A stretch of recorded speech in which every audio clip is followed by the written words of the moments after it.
Kaixo, dakizuenez EHUko ikasle zareten aldetik posta kontu bat esleitu zitzaizuen irakasle zein ikasleekiko komunikazioa erraztu eta sustatzeko. Bideo honen bidez, posta kontu horrek dauzkan hainbat aukera azalduko ditugu, erabilera erosoago bat lortzeko asmoz.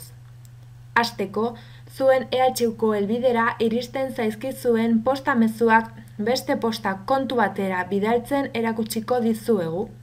Ondoren, Gmail zein Hotmail zerbitzuetatik EHUko kontuarekin posta bidaltzeko urratsak azalduko dizkizuegu.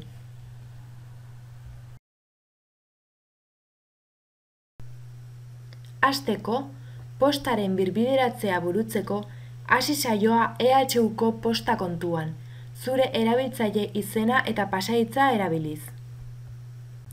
Behin zure kontuaren barruan zaudela, sakatu ezkerreko zutabean dagoen posta izeneko erlaitzaren barruan dagoen iragazkiak aukera. Aukera batzuk agertuko zaizkizu. Sakatu berbidali jartzen duen aukera.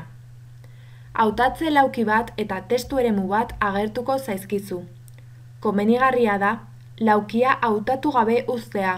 Bestela, posta zerbitzuaren memoria muga azkar gaindituko baita. Horretaz gain, testu eremuan jarri berbideratzearen helburu kontua den edota diren posta kontuen helbideak. Hori bete ondoren, sakatu gorde.